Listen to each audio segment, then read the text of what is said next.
the ongoing, long-running, never-ending, whatever adjective you want to use, thing where I talk about a band's discography. Is it a podcast? I don't know. Whatever it is, it's happening again right now. I'm going to do today. I've talked about before. I talked about this. I did Saigon Kick. I went through Saigon Kick's discography some time ago, and I said, I think I said, I don't know. There were three bands in the '90s for me that defined the music. That defined me musically in the '90s. Saigon Kick was one. There's another one that I'm going to do, which you can probably figure out. And today, this one for me, the Goldfinger. I was a huge Goldfinger fan I'll talk about that in a second. For me, the Goldfinger, there were other bands I liked, but that had started earlier in the 80s. But of new bands that came out later, Goldfinger was top three for sure. I'm going to talk about them today. I'm going to run through their discography today. I discovered Goldfinger before I start that, I'll go back, now which order should I do this in? No, I'll talk about it. I discovered Goldfinger in 1996. Their first real album came out in 1996. They had done a demo, which I only went back later and found out, so I don't count that. But I discovered Goldfinger in 1996. A friend of mine, good friend Pete, was always playing them in his car, and so I got into them too. Before there was Goldfinger, there was, I'll talk just very quickly and very briefly. I don't have much to say. After I get into Goldfinger, I guess it was about 99, the John Feldman and Kelly Lemieux from Goldfinger were in a band before Goldfinger called Electric Love Hogs. I ended up buying that CD on eBay, I think in 1999. I got the Electric Love Hog CD. It was produced by Tommy Lee. So I thought, this is going to be something that's really great. It's produced by Tommy Lee. I was a big Motley Crue fan at that time. Not so much anymore. And so it was John Feldman, the guitarist, songwriter, and guitarist, singer, and main guy in Goldfinger. Kelly Lemieux was in Goldfinger later, but I thought Electric Love Hogs is going to be great. I bought it from eBay. One of the very first things that I ever bought from eBay, possibly the first, I don't remember, but I bought the Electric Love Hogs CD. I thought it sucked. I just didn't have any interest in it at all. I guess maybe because it didn't sound like Goldfinger, which I have no problem with that, but I'm not going to talk about that today because I really don't know it. I listened to it a couple of days ago. I thought about it for the first time in ages, and I listened to, I tracked down a couple of songs and just listened to it briefly. Still don't like it now. It seemed like a very 90s band, which can be good or bad, in this case bad. So Electric Love Hogs. Electric Love Hogs. Why do I have such a hard time saying that band's name? So they turned into eventually kind of Goldfinger. So I got into Goldfinger. Their first album was this one. This was the debut Goldfinger album, the self-titled, that came out in at some point in 96. I don't know when, but I just remember it. For me, the summer of 96 was about Goldfinger and another album by another band, which I'll do in another episode later. Maybe you'll know. But 96 for me was all about Goldfinger. When I first heard this, the first thing I thought was the drum sound really, really weird, especially the snare drum. It sounded, it was like popcorn or something. It really had not bad, it was a very, very distinct, maybe the first such a distinct snare drum since Justice for All had a very odd drum sound. And maybe Alex Van Halen always had a cool drum sound. So Here in Your Bedroom, of course, if you know anything about Goldfinger, or if you don't know anything about Goldfinger, you probably know Here in Your Bedroom if you're a music fan. So my friend Pete, I guess he heard Here in Your Bedroom. They were playing it on 102.1 CFNY, which was a station that I never listened to at that time, or really at any time. But he listened to them, and they were playing Goldfinger Here in Your Bedroom. And he loved it, and he told me about it, and we always listened to it in his car in 96, and then I guess he got the album first, or the tape or something, I don't know. We were listening to it in his car, and I didn't like it at first. I remember this band totally sounds like Green Day, and which, again, that's not such a bad thing. I liked Green Day. It can kind of sound like an insult or cool if you say this band sounds like whatever band. But I thought, wow, they really sound like Green Day. Green Day had been around for a few years at that point. They had they were up-tempo, I hate the term, but pop punk, if you want to call it that. Kind of very fast, energetic music with a little bit more, in Goldfinger's case, heartbreaking lyrics. Green Day's lyrics, at least at that time, were more kind of funny. Anyway, so I ended up buying this album. It took me a while. It took a while for this one to grow on me, but I did buy it. And you know, I'm going to tell you, forget about the first Van Halen album. Forget about Pearl Jam 10. Forget about Appetite for Destruction. This is the best debut album ever. And I don't know if I'm serious or not. Maybe I am a little bit. This is, man, what an album this is. And it's the debut too, which makes it more, you know, you give it more focus. And I've talked before, a band's first album can be the one that nobody ever wants to let go, and they judge them against that, like Pearl Jam and like Guns N' Roses.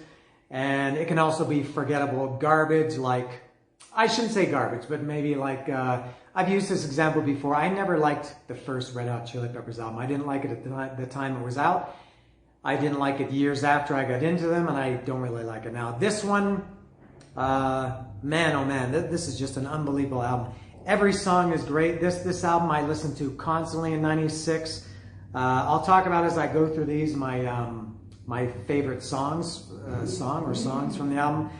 This album, in addition to having the really peculiar drums, especially the snare drum sound, which I love.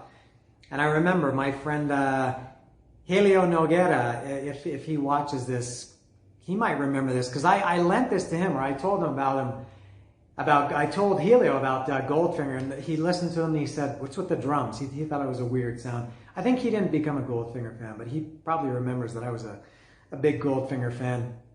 So it had the drum sound, a lot of horns on this album. There was horns on, I think Only a Day. I can't remember. I'm not going to go through every song and say which has horns, but they were kind of ska, punk, pop punk, whatever. A little bit more aggressive on this album, I think, than they were on the other albums. I think John Feldman's vocals were a little bit more aggressive on this one, and I'll talk more about about John Feldman as I continue. But this album is just incredible. My favorite song on this one. There's a few that I like them all. There's a few that were never my favorite. I would say about 8 of these at some point could have been my favorite. Here in Your Bedroom it's their signature song. Maybe Mabel is their signature song live, but Here in Your Bedroom was their hit, although they had one later on the next album. I don't think I ever got sick of Here in Your Bedroom. I've said this before. It's kind of uncool to say that the hit is your favorite song from an album, but I wouldn't be exaggerating if I said Here in Your Bedroom was my favorite. One of them for sure. I never got tired of it. I would say the first 4 songs, Mind's Eye, Stay, Here in Your Bedroom, and Only a Day, those all I don't know if one is any better than the other. King for a Day, Making Plans to Rule the World. I also love Mabel. Mabel is kind of maybe their signature live song. I don't know if they still do Mabel as a big, everybody used to come on stage. I don't know if they still do that. No. My favorite, I think, is Miles Away. How deep is your love? How deep is the ocean? How deep is the sea? And how deep is my love? That song is 1 minute and, I need more light here, 1 minute and 36 seconds or 1 minute and 56 seconds. Yeah, Miles Away might be my favorite on this one. Again, Appetite for Destruction, Suck It. This beats you. I'm not sure about that, but man, oh man, did I ever listen to this in 1996. Now, it's hard to, when you have an album that's so good, or that people like so much, it's very hard to go anywhere but down, right? Again, I think of Guns N' Roses or Pearl Jam, I would say didn't go down. Expectations are high. So for me, when the next one came out, which was in '97, this was Hang Ups, I don't think I had heard any songs from this before the album was released. So when this came out, I bought it, and I think heard the album for the first time, the whole thing. All songs were new. Better than the first album. This is like, who else did that? Maybe like As Much As I Loved, I talked about this again with Saigon Kick, maybe As Much As I Loved Water by Saigon Kick, and you think it's impossible to like something better. And then Devil in the Details came out. The first Goldfinger record was so great, and then this came out. This, I'm going to say this is one of my top 10 albums ever by any band. I've said before, my top 10 albums are maybe 20 or 25, but no joke. There are not too many albums I can think of that I like better or that I listen to more than Hang Ups. This was more, I think a little bit more, I think it had more horns on it. It was maybe a little bit more ska and less punk, although it did still have a really good mix of both of those styles or both of those genres. But this is an absolutely perfect album. I would say, you know, this is for me like Among the Living, Anthrax, and Master of Puppets, and Rain and Blood, and Power Slave, Shout at the Devil, and this and a few others, I'm sure. Not, of course. This one, it's better than, as good as any of those. It's up there. I don't like having an official list because I don't want to contradict myself. Everybody loves on the internet to find contradictions. And I listen to this constantly, just nonstop. This was the perfect album at the perfect time. The thing that made this amazing for me is I was 27 when this came out. I'd been listening to music at this point for 22 years. I got Kiss Alive in 1975 when I was 5 or 6 years old. And the more time that passes, it gets harder for these things. I've talked about this many, many times.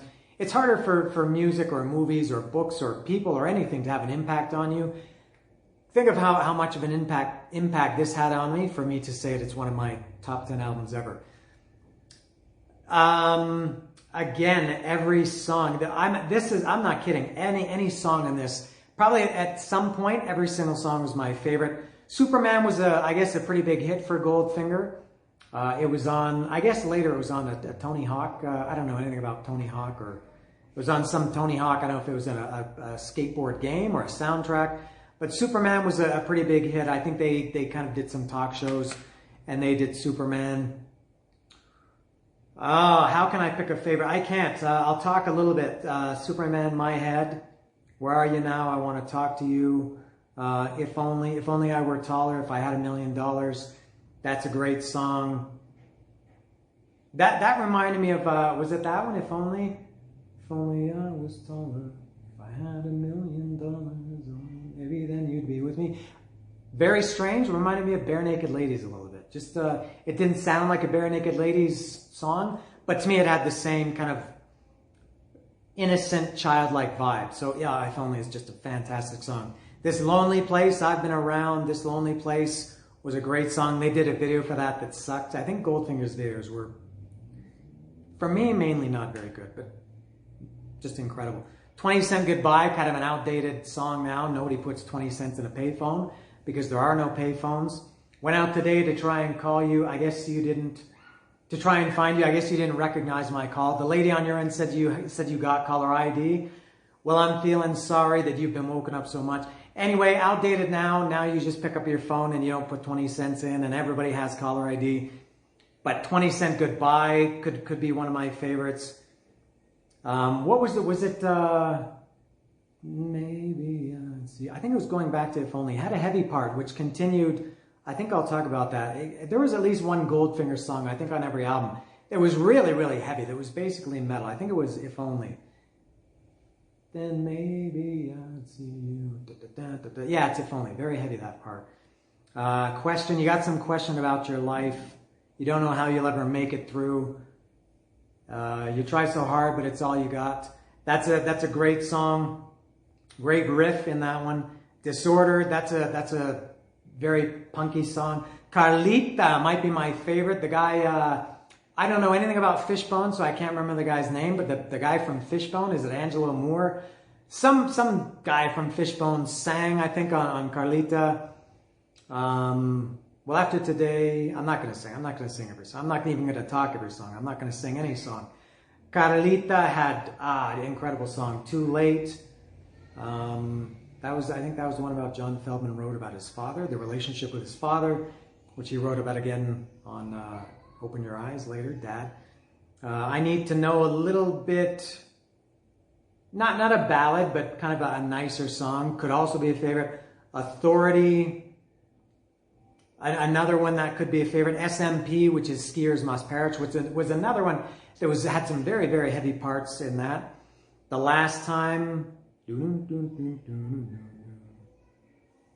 Life and Freedom. Again, I have the urge to say all the lyrics. Chris Caton, You Called Me Satan. There are how many songs on this? 14, 15, 3, 6, 9, 12, 14 songs on this. Take your pick. Any of them would be my favorite. What do you think about that? That I call this an all-time top 10 album? Tell me I'm wrong. Tell me I'm stupid. Tell me I'm incorrect.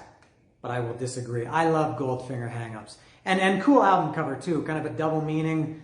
John Feldman was a man. You almost felt bad for the guy. The guy's heart was broken, I think, for most of especially in the early days of Goldfinger. But good for everybody else because we got some great music out of it. Hang-Ups was, I guess, the double meaning. You hang up the phone and you're hanging from the noose because you're in such a state of depression because your girlfriend broke up with you or was cheating on you or something like that. But man, oh man, I'm going to say this again. I'm going to use that expression, man, oh man, for 2 albums in a row. That means it's good. Goldfinger Hang-Ups. If you don't know this, if you don't have it, go listen to it. What else can I say? After Hang-Ups, I don't have it with me now, and I wish I did, and I don't know why, because it's another one that was just as good as Hang-Ups. This one was called peculiarly named Darren's Coconut Ass, live from Omaha. Darren is Darren Pfeiffer, the drummer, and it wasn't live. They called it Live from Omaha. I think that one it was an EP. It was 8 songs. And it was all covers. I don't think I had any idea that it was coming out. I just saw it one day in the record store when it was new. It was under new releases and I was going to buy anything Goldfinger. I bought it expecting a live album. I put it on and I was actually very pleasantly surprised. I knew it was covers, I guess. I'm sure I looked at the track listing. But I was much happier that it was a covers album than a live album. They did, it was an 8-song EP. If I can remember, this was another, man, you thought I listened to these other 2 a lot. Darren's Coconut Ass, I listened to maybe even more. They did Just Like Heaven by The Cure. Is She Really Going Out With Him by Joe Jackson. Down Presser Man, Peter Tosh. Feel Like Making Love, Bad Company. Men in the Suitcase, The Police. You Say Don't Love Me, Buzzcocks. The Kids Are Alright by The Who. And Nightclub by The Specials. I got all 8 of them. I loved it, and I wasn't a big fan of any of those bands except The Who. And spoiler alert, I'm going to be doing The Who discography at some point. I'm going to go through all the Who albums.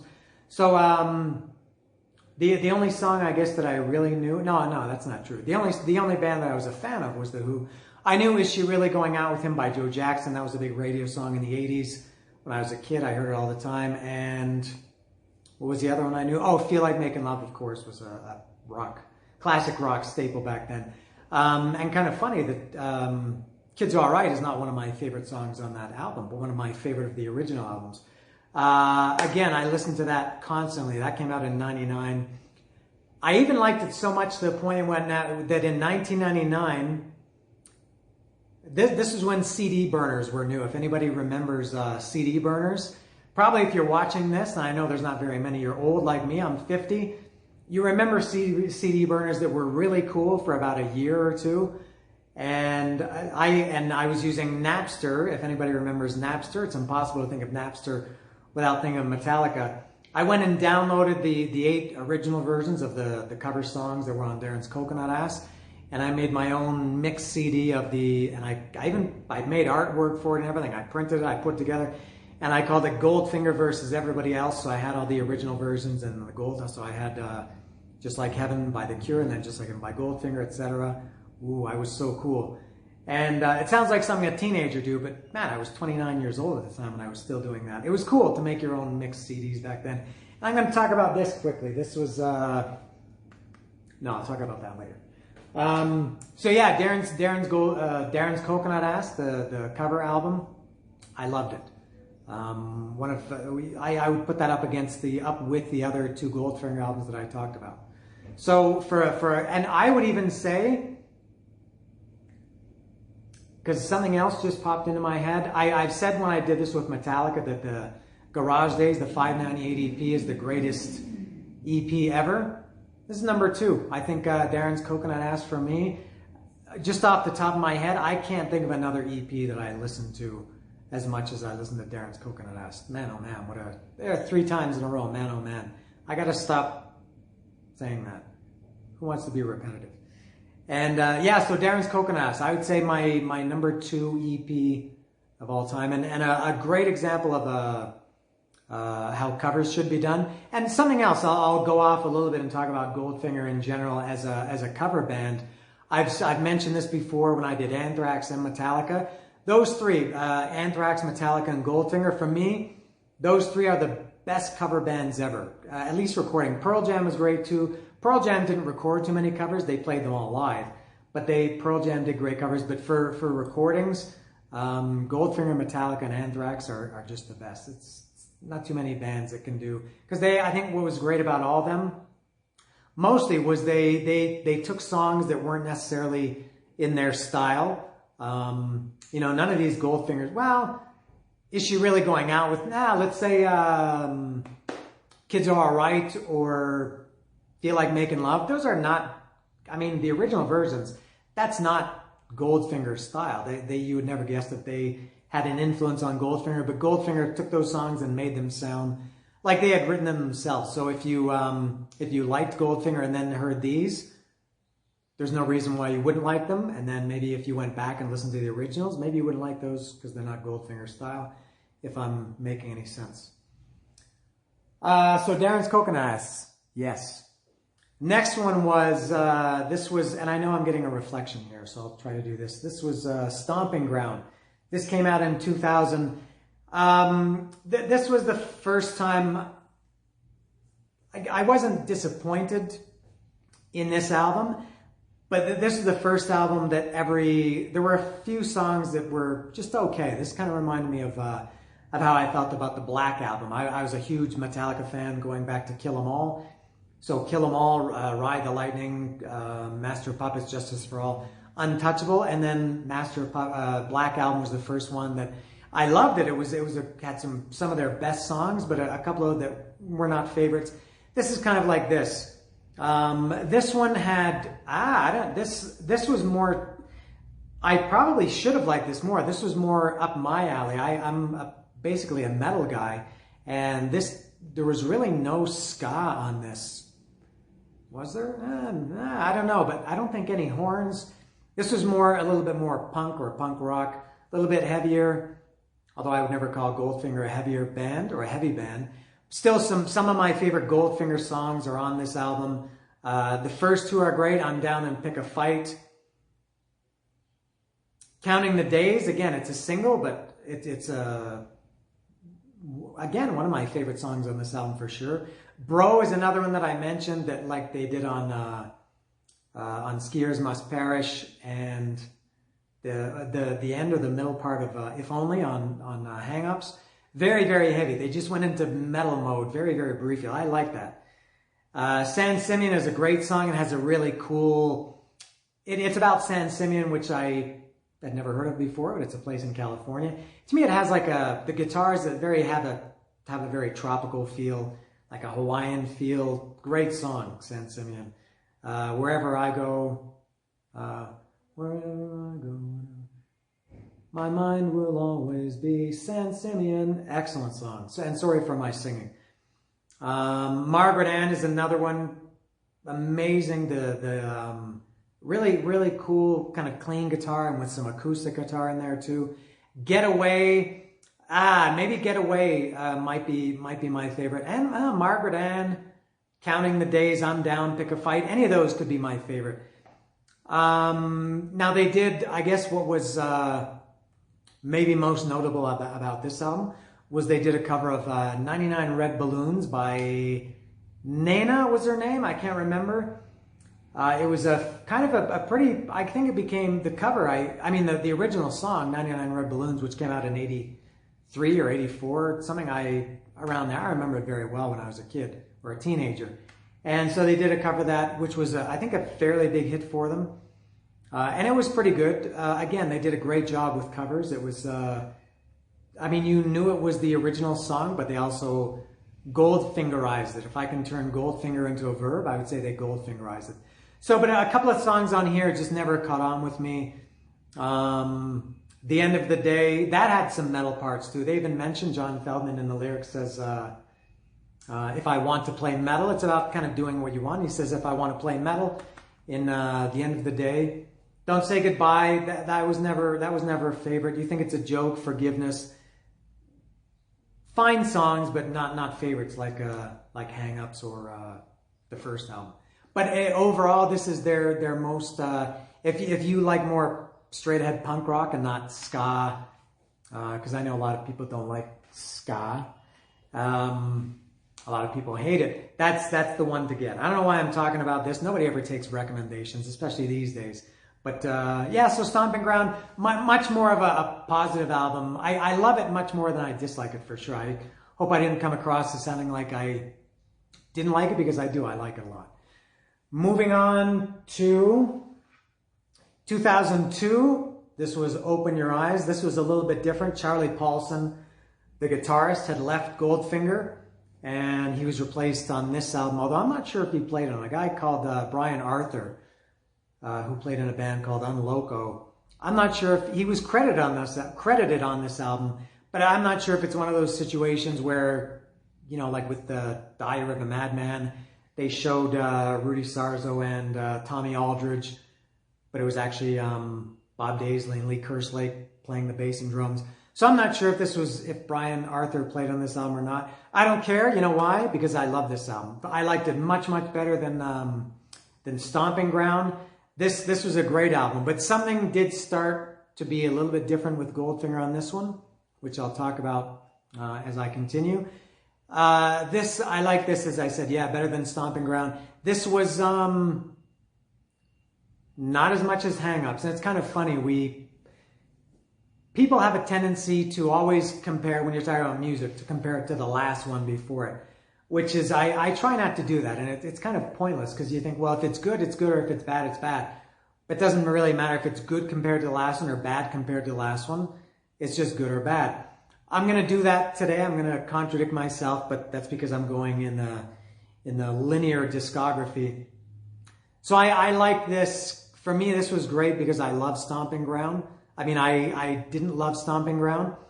But one thing, and at the time I didn't really notice, but in retrospect for the albums that came after this was when they started, let me take a look at the liner notes. This is when they started, two things changed here. In addition to Charlie Paulson being gone, there were a couple of other changes. This is where Goldfinger started to employ or enlist outside writers and have guest spots. I'm not sure. I think the guy from what was that band called? Good Charlotte sang on a couple of songs.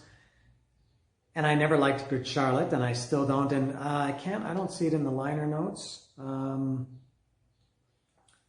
But yeah, at the time it was fine, but they continued this, and I think I'll talk about that more later. Do I have no, I don't see it in the liner notes. Is it on the back? No, anyway, no, but this is an excellent album. Man, I love this album. The other thing that changed a little bit with this, and it didn't bother me at the time, but again, in retrospect, this was kind of the beginning of a big change for Goldfinger, was at some point, I don't know when, John Feldman, maybe it was even when by the time their first album was out, John Feldman became a vegan. That's very good. He was a vegan, and he was all for animal rights and animal welfare and everything. Now, this album was the first one. Now, you don't notice it really in the music or on the album cover or anything, but in the liner notes, they mentioned, I guess he mentioned, there was a lot of animal cruelty stuff. The number of people who will starve to death this year, and then they put the number of people who would be adequately fed if Americans reduce their intake of meat, amount that you reduce your risk of heart attack by reducing your consumption of meat. Most common death in the U.S. is heart attack. So all the McDonald's, all of these things about McDonald's, and if you just listen to it, you're not going to know. This is in the liner notes. That it bothered me a little bit. I mean, good for him that he was like that, and I guess also good for him that he's trying to promote it. But it bothered me a little bit. I'm not vegan or even vegetarian, but I'm also not one of these idiots that like taunts vegetarians by, I wouldn't do that. That's stupid. So good for John Feldman, but it didn't affect the music at this point. Now getting back to the music, let me talk about it. This had some, again, I would say this was more in the style of Stomping Ground, but for me, just better songs, more consistently better songs. Going Home is just a minute and a half. Spokesman is a great song. What happened to Dignity? Did it go away again? Just like some worn out trend. Because I still defend emotion. Is that what it is? Don't want to rest. I don't want to breathe. When I want to think about life. When I want to hear about life, don't want a spokesman. I love that song. Classic. One of my top Goldfinger songs. Open Your Eyes maybe was the one that was touched a little bit on animal rights and things like that. Although to me, I think Open Your Eyes was more of just like open your eyes to the media, not necessarily to the plight of animals. Dad was to me a little bit lyrically a little bit of a follow-up to was it Disorder on Hang-Ups? I can't remember. Dad, about his father. Dad, I need to tell you, sometimes I want to punch you in the face. The guy's talking about punching his father in the face. Dad, I want to tell you, sometimes I want to slap you in the face, not punch. Sometimes I want to slap you in the face. But Dad, I need to tell you, if you were gone, I'd miss you from this place. And very heavy parts in that song too, and heavy lyrically too. Tell me what it's like to be with you. Tell me what it's like. Tell me what it's like to be with you. Remind me of the things we used to do. Tell me that this time will never end. Tell me what it's like. Tell me again. Liar was a very short, fast, punky song. Everybody lies what you're going to do. Everybody lies what you're going to do. Everybody lies what you're going to do. Everybody lies what you're going to do. Hey! That's it. That's the song. January, that might be my, I'll go through, that could be a favorite here, even though it was the guy from, I think the guy from, why do I forget the name? Good Charlotte, Benji or Joel sang on that song. January is maybe one of my top 5 Goldfingers, one of my, maybe, I don't know. Now the next song is Happy. Happy, I would say, let's say, favorite songs, Spokesman, Happy, January, Youth. Those right there could be 4 of my top 5 Goldfinger songs. Spank Bank was another good one. Very funny. It's about going to a porn shop or a porn booth. Spank Bank, if you get it. And they had on this one a couple of older songs. There was Radio and the Ted Nugent song. I think these were recorded, I'm not sure if they were on their first EP, the one they did before the debut album in '96. But I had those. I had downloaded those from the evil Napster in the early 2000s. And the versions on this one were a little bit different. I think in the original Ted Nugent song, not I think, I know, they mentioned Farrah Fawcett. It was Farrah Fawcett, fur-wearing something, and they said she smokes crack. And later there was a version of that. It was one of these ones that was around the internet, and they didn't beep out her name, they beeped out she's smoking crack. I assume they got some legal advice from somebody and said you can't say that Farrah Fawcett smokes crack. And I'm not saying Farrah Fawcett smokes crack, I'm just quoting Goldfinger. The Goldfinger. And Radio, this was a different version of it too. That could be a great, that could be a favorite too, Radio. This album is full of great songs that you hear them once or twice and you can't get them out of your head. They were very happy, but a little bit aggressive too. Fantastic album. I think this is maybe a little bit of a forgotten album, Open Your Eyes by Goldfinger. I love it. My concert history with Goldfinger, when I do these discographies, I also mention my concert history with these bands. I only ever saw Goldfinger once, and it was on this tour for Open Your Eyes. I think it was in the summer, was it 2000? It must have been 2002 because the album came out in 2002. They played in Guelph. I lived in Guelph, Ontario at the time, which is a pretty small town, and never got concerts. Ice-T played there. I saw Ice-T there in '93, which was mind-blowing that these international bands, Ice-T, and then later in 2002, Goldfinger, would come to such a small town. And then Black Label Society played there, I think a few years ago. So I saw Goldfinger at a place in Guelph called Club Denim. I got in free for that. I can't remember how this happened, but the drummer, Darren Pfeiffer, which I also had his 2 solo albums. It was Revenge of Chicken McNuggets and Dangerous Darren. I can't remember. Anyway, I had his 2 solo albums, which I'm not going to talk about. Somehow I got in contact with him or his wife at the time, and the show was sold out. It was full. You couldn't get a ticket at the door. And I met them back in a parking lot or behind the venue or something, and I talked to them, and they let me in. It was very, very nice of them, of Darren and his wife. And even back then, this was before digital cameras. I had a camera. I used to take a camera everywhere, and I got some, I guess for at the time, decent pictures, considering this was, pre-digital cameras. I got some decent pictures. I remember I got double prints of them, and then I mailed them to Darren because he lived in Ontario, I think, at the time, and I mailed them to him. So that was the one and only time I saw Goldfinger. I've seen maybe 400 concerts, 350, something like that. One of the best live bands I've ever seen was Goldfinger. And Simple Plan opened for them. This was in 2002. Simple Plan, I don't know if anybody knew who they were. I was 32 at this point, so I was not in touch with what, I guess, bands like Goldfinger and especially Simple Plan were doing. It was a pretty young crowd, but I'd never heard of Simple Plan at that point, and then, sometime later they became huge. So I saw Simple Plan open for Goldfinger. Yeah, one of the most energetic bands for sure that I've ever seen live. Truck Fighters, I've seen Truck Fighters a couple of times. They're pretty close when it comes to just pure energy and just unbelievable, craziness, mayhem on stage, or mayhem, like Polly Walnut says.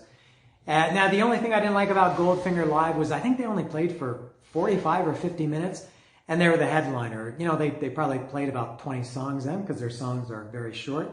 And maybe because they're so energetic, maybe they just couldn't play for any longer. But anyway, I have great memories of that Goldfinger show in Guelph at Club Denim. My one and only time that I saw Goldfinger. Now, I don't have this one, but let me check the order. Yeah, I'll do this one first. In 2005, Goldfinger released an album called Disconnection. Notice I bought it the day it came out. I think by this time the internet everybody was pretty much on the internet, and it was catching on at that point. I think earlier in 2000, late in 2004, I think they released some songs on MySpace. Remember MySpace? And they released, it was My Everything. Now I'll have to go to check this because I don't have the album or the CD with me. So I'll need to check this. Yeah, they did My Everything was what they released. This is one of my most hated albums ever. Disconnection Knows by Goldfinger. Maybe not most hated, most disappointing. After they'd been so great for so long for me, this was just a massive disappointment. And I think part of that was because, for the 2 reasons that I mentioned earlier with Open Your Eyes, they had outside songwriters and at least, these songs that featuring, it's not just Jay-Z, it's Jay-Z featuring 2 guys. And I just didn't like it that they had, looking at it now, My Everything featuring this guy, Wasted featuring this guy, Ocean Size featuring this guy, Behind the Mask featuring this guy, and I Want featuring this guy. Those were 5 songs, and it just mentally or subconsciously, it just turned me off to know that the Goldfinger was becoming like an ensemble when I wanted them to just be Goldfinger. And Brian Arthur, I think he was on this one too. I think Charlie Paulson came back after this album. But and I don't know if that was the reason why I didn't like these songs. And also they got, for me at this point, they were very, very preachy with the vegan stance. I felt like, and I'm responsible for my own feelings, so I can't say they made me feel like this, but I started to feel like what, should I feel guilty if I listen to Goldfinger and I also eat meat? Yeah, that really turned me off. But I mean, there are some good songs on here. My Everything is pretty good. Wasted is a great song. Wasted is for sure my favorite song on this album. Ocean Size, that's a good one too. Uncomfortable. No, maybe Uncomfortable and Wasted are two of my favorites. Other than that, to be honest, a lot of these songs I don't even, I mean, I recognize them as titles, but I can't even imagine how they go. This album did not get a lot of play with me. Too Many Nights, no idea. Damaged, no idea. Behind the Mask, no idea. I Want, no idea. Iron Fist, I think Iron Fist, unfortunately, wasn't a Motorhead cover because I'm a massive Motorhead fan. I have a giant Motorhead tattoo on my leg here, so that would have been great if Goldfinger had done a cover of Iron Fist. But I think Iron Fist was a really pro-vegan or anti-meat eater song, something like that. I could be wrong, I don't remember. But I didn't like it much. Walk Away, I don't remember. Faith, I don't remember. So there is, how many songs? 1, 2, 3, 4, 5, 6, looks like 7 songs that I can't even remember from this album. That's why I gotta look at notes. Stalker was the last song. Stalker was good. Stalker was a good Goldfinger song. It was fun. It sounded, in my opinion, how it reminded me of the Goldfinger that I liked. If this had been their first album, I probably never would have listened to them ever again based on this one. They had 3 bonus songs on this one, on the Japanese version, which I didn't have the Japanese version, but again, with the internet, you go back and you download things. Time, Find a Way, and Get By. Those songs were okay. Find a Way. Yeah, that was a pretty good song. So of the 15 songs, if you include the Japanese versions here, of those 15 songs, I can only remember 1, 2, 3, 4, 5 of them. Well, and then the bonus tracks. At least 5 out of the 12 from the main album. That's all I remember. Although, at least, they were good songs. At least 3 of them were fantastic songs. So yeah, major disappointment. For me, this is Saint Anger for me, or this is Music from the Elder as a Kiss reference. This was the album that Goldfinger kind of lost me. What can you say? And then I guess I think they were gone for a while. Then in 2008, now for me there was a big change in my life between Disconnection Notice and something else, maybe a little thing, Subconsciously. I think I talked about this. You could apply this to Metallica and maybe a few other bands. I think subconsciously, when a band has a very identifiable logo that they use for every album, Pearl Jam doesn't have a traditional or a classic logo. They have a different logo for every album. But Goldfinger had a great logo. They had it from the beginning up until this was the first one that they didn't have it. And I think subconsciously you kind of maybe change your, it changes maybe the way you look at an album. I know that's not exactly true, and there are going to be people that think I'm full of shit, but to me, when Load didn't have the classic Metallica logo, they changed a new one. You could even apply it to sports teams. The Milwaukee Brewers brought back their old logo a couple of years ago after having a bad logo for, I don't know, most of the 2000s, and the Blue Jays too. And so I think maybe subconsciously when I saw that Goldfinger album cover, and it was more serious, the cover of Disconnection Notice. I can't even remember what it was. Was it? It looked militant or something. I just didn't like it. So maybe subconsciously I was not meant to like that album. So yeah, in 2005, Disconnection Notice. I moved to Mexico in 2006, and then in 2008 they came out with their next album was called Hello Destiny. Now they did bring back the classic logo, so that was a good start. The artwork for the album was very clearly a throwback to the first album, so I was on board with them right away. And then I heard the album, And I did like it. I did, and I still do like it better than Disconnection. Notice it is, I would say, much better, but it's still, it never, maybe I just had, maybe it's, you shouldn't really expect too much once you really like a band. But yeah, what is this album called? Hello Destiny.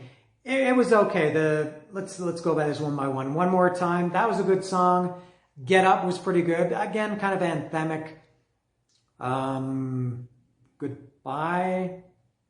Don't say goodbye. Was it that one? Without Me, I don't even know that one. If I'm Not Right, or I think it was also called The Only One. That's a great Goldfinger album. I would put that in my top 10. I realize my top 10 Goldfinger songs are more than 10. But If I'm Not Right, or The Only One, whatever you want to call it, it says If I'm Not Right here, but I remember it being The Only One.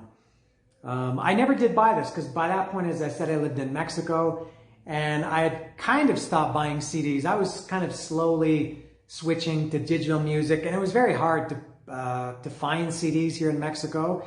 You could find Metallica or Pearl Jam or Iron Maiden. I think it was pretty hard to find a Goldfinger CD. And if you did, they were very expensive. And if I ordered it from Amazon or online, it was expensive to ship to Mexico. So I never did buy Hello Destiny, but I listened to it a lot. How Do You Do It? That's a good song. Very good Goldfinger song there. This is another song, Free Kevin Jonas. That song really, really bothered me. I had never heard of this guy. They had put out Free Kevin Jonas earlier. I think it was like a downloadable track from their MySpace or something. And I think this version on Hello Destiny was a little bit different. I'd never heard of this guy, Kevin Jonas, before. But it turned out, I Googled him, and it turned out that I guess this guy, Kevin Jonas, was like a really militant, extreme animal rights activist, to the point where, and I don't know anything about this guy. I haven't read about him since, I guess, 2008. I just remember when I read about him, I thought, this guy, whatever he got, if he's in jail or whatever, he deserves it. He shouldn't be free.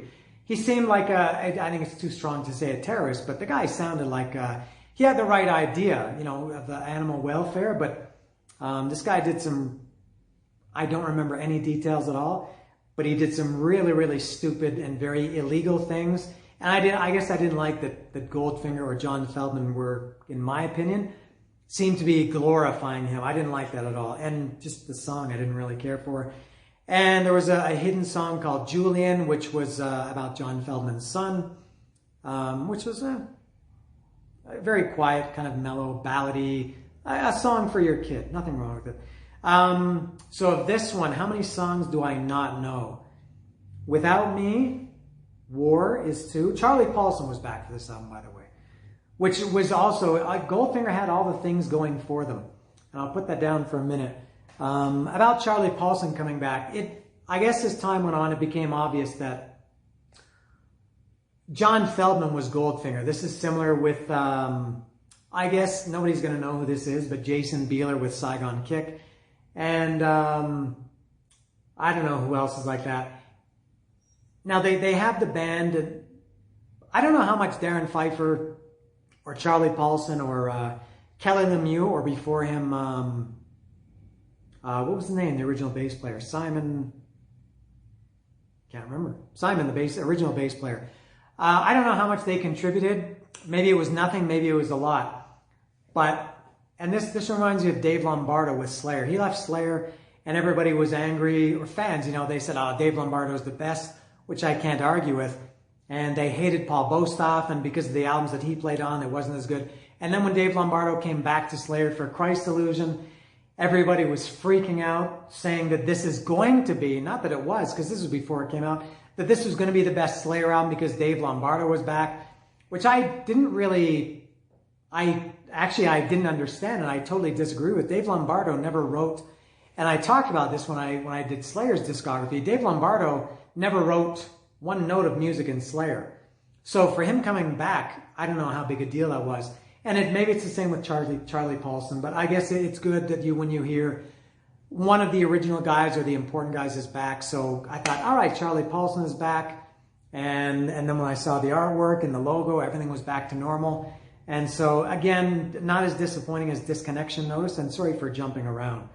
But yeah, so going back, the songs that I didn't know, that I don't know: Without Me, War, Bury Me, Not Amused, Handjobs for Jesus. So at least 5 songs that I have no memory of them. And I listened to them. I haven't listened to this album for a long, long time. I should have listened to it before I did this so I could have been more prepared.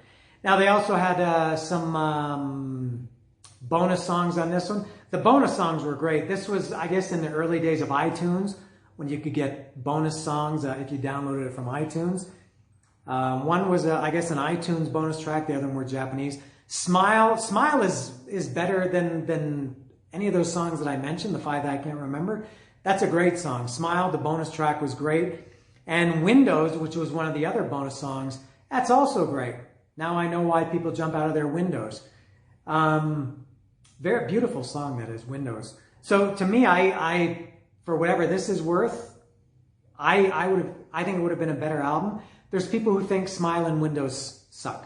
And there's people that think Not Amused and Bury Me are great.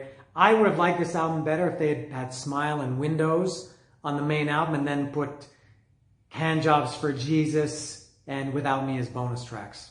That's what I think. Sometimes, the track sequencing of an album can be very important. Not these days because everybody just makes playlists. And I guess you can do that with this. So again, this album was not the best for me. And that was 2008. Now, many years passed, and I think Goldfinger had broken up. In maybe 2015, they put out a song called Am I Deaf? I think it was released on, again, I don't know if it was MySpace. No, it wouldn't have been MySpace at that time. Bandcamp or Facebook or something. I downloaded that song when it came out. I listened to it a couple of times when it came out. Haven't listened to it for years. It just didn't resonate with me. It didn't catch on. Then, and I think that was supposed to be the sign of a new album. Then the new album finally came out years later, I think 2 years later, and it was called The Knife. And I can't even say it was disappointing to me because at this point I didn't have any expectations for Goldfinger. They had kind of lost me with Disconnection Notice and Hello Destiny. Although I'm not one of the people that, a lot of people, when Load came out, I'm using Metallica a lot. When these albums came out that people thought sucked, for some reason a lot of people also want to denounce all their old stuff. Not me. I'll still say that these first, 4, 5, if you include Darren's Coconut Ass, those albums are as good as anything. I'll always love those albums. And same with Kiss. 70s Kiss, the lousiness of some 80s Kiss albums doesn't detract at all from the greatness of the 70s album. So they put out this album in 1917. In 2017, and it was called The Knife. I couldn't care less about The Knife. I did download it. I listened to it. And I didn't dislike it, but I thought, man, what happened to Goldfinger? Goldfinger used to be, one of my favorite bands. As I said, for me, they were my band in the 90s, along with Saigon Kick. And the other band I'm going to talk about soon. So I listened to this, and now this one I really have to go back and look at the track listing. I remember there was a song on here called Tequila Sunrise that was okay. And Orthodontist Girl, which I guess was maybe the closest one. It had that Goldfinger humor and playfulness to it. Am I Deaf was on here again, but they re-recorded it. It was a different version. Tijuana Sunrise, I guess, was another one. That was a pretty good Goldfinger song. And Orthodontist. But again, with the featuring, I'm looking at this now. 1, 2, 3, guy from 21 Pilots. 4 songs had featuring. And again, I want Goldfinger. I don't want featuring. I don't want outside writers. And on this one, this was totally different. At this point, this was John Feldman's show. Darren Pfeiffer was gone. Kelly Lemieux was gone. Charlie Paulson, I think, was gone again, but I think he's come back maybe in the last year or something. And so to me, this was the John Feldman show. And this is what I was talking about earlier. Even though maybe he was the main guy all along in Goldfinger. I don't know what changed. Maybe he just the songs he wrote just weren't, I can't say weren't as good. They weren't as good for me. I didn't like them as much. There are people, I'm sure, who think The Knife is the best Goldfinger album. I'm definitely not one of them.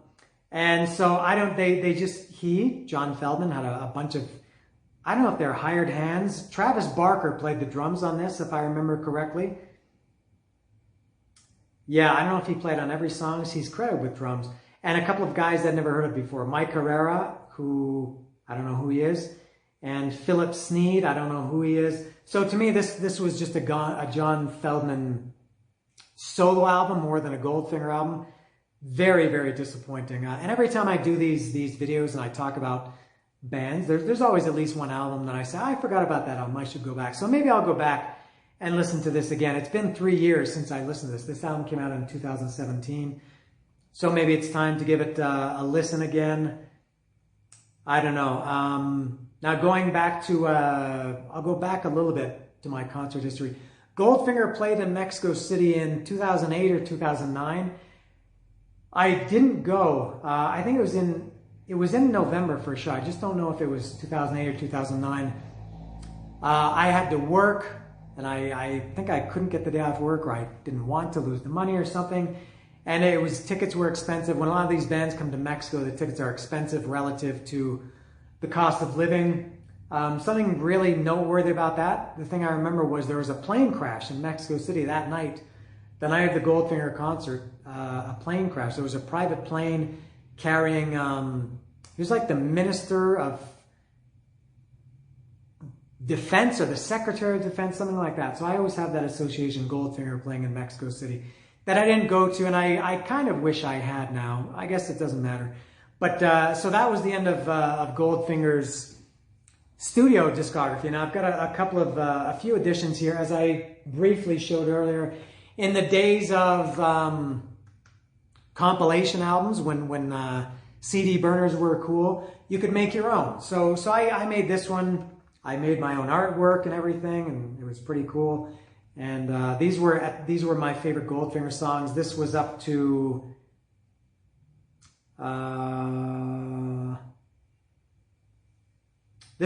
Open Your Eyes, yeah. So I think I've got 25 songs here. Nothing to Prove, Authority, Nightclub, Pick a Fight, Radio, If Only, Just Like Heaven, I'm Down, Youth, Stay, Is She Really Going Out With Him, Margaret Ann, January, Only a Day, Carlita, Get Away, Spokesman, Here in Your Bedroom, My Head, Downpresser Man, Happy, Miles Away, This Only Plays More Today Than Yesterday, Counting the Days. That's, I guess, those are the 25 songs that I picked as my favorite Goldfinger songs. I guess it was about 4, maybe, I guess it was 5 from every album, including Darren's Coconut House. So that was just my own little compilation. It wasn't a competition. Don't go try to buy this. You won't find it. And the last official Goldfinger one that I'll show, at least CD, this was, you can see the best of Goldfinger. Compilations at this point, I think this came out in 2004 or 2005. This was, as I mentioned, why would I buy this when I could make my own compilation, which you could at that point. I talked about this with Rat, the Rat 8191, the hits compilation. And what was the other one I talked about?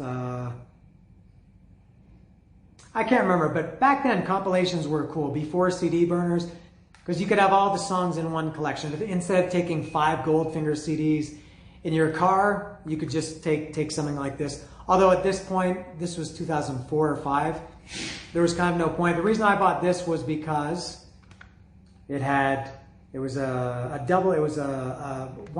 CD with all the songs and a DVD, so that was pretty cool. So that's why I bought this. I don't remember anything about this. Obviously I watched it at the time. This also had a couple of unreleased songs on it. It had Vintage Queen and Hopeless. Oh, and Rio. I forgot. Rio was another great cover they did. It was on a Duran Duran tribute album. And that's a great example of what I mentioned earlier, the Goldfinger covers.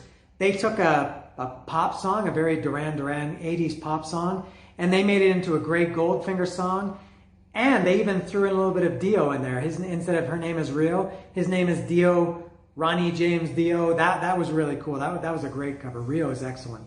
They also did a cover of More Today Than Yesterday, which is, I forgot, I could maybe count that as one of my favorite Goldfinger songs.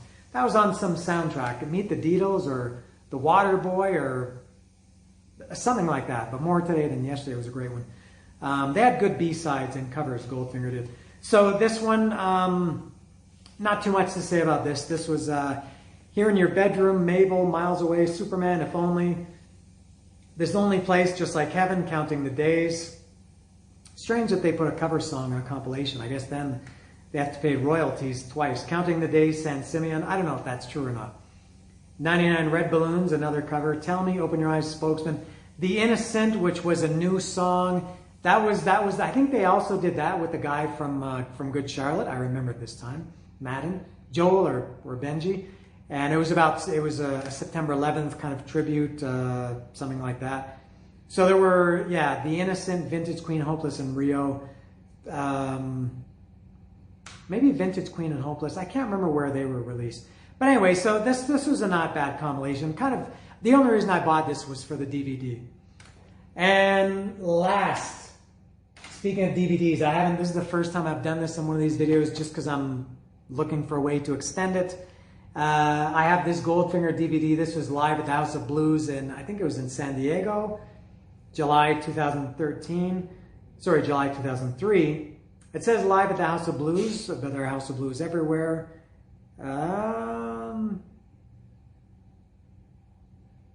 I want to say it was House of Blues San Diego, but I could be very wrong. Somebody tell me. I'll look it up after. So this was cool. Now this was, as I mentioned earlier with Goldfinger Live, they only did 14 songs, which Goldfinger songs are like, a lot of them are a minute and a half, 2 minutes. So this was a really, really short show. Question, Counting the Days, Tell Me, Here in Your Bedroom, San Simeon, Open Your Eyes, Wayne Gretzky, The Only Man I'd Have Sex With, Mabel, Ted Nugent, Superman, If Only, My Girlfriend's Shower Sucks, Miles Away, one of my favorites, and 99 Red Balloons. And it had, I think the band do commentary on this. Yeah, there was a band commentary as a special feature, which I think was just them kind of goofing around. Multi-angle, you could change the camera angle so you get to play director and some other stuff. So I haven't watched this for a long, long time. Maybe I should check this out. Anyway, that's all.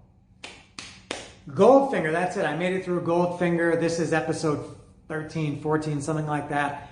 I keep extending this. I keep thinking of bands that, why didn't I talk about that band? As I mentioned, I'm going to do The Who. And I think I have three more after that. I keep thinking, I forgot about this band. I love this album. I have all their CDs. I'm going to talk about them. So at least 4 more episodes. So there's either your warning or your whatever the positive word is for that. So 4 more coming up. Next week will be and then maybe after that I'll do and then maybe I'm not sure of the order, but those 4 will come up. That's all for today. I'm getting a bad back from standing in one place. I need to shift my weight more when I do these videos. I'm 50 years old and I get a bad back sometimes if I stand in place. I shouldn't say that. I'm making myself look like a feeble old man, but I'm not. So that's it for Goldfinger. If you watch this, thanks. If comments, blah, blah, blah, like, subscribe, ring the bell. The bell is over here, down here. I'm not sure. Do whatever you want. Tell your friends and neighbors. But thanks for watching and see ya.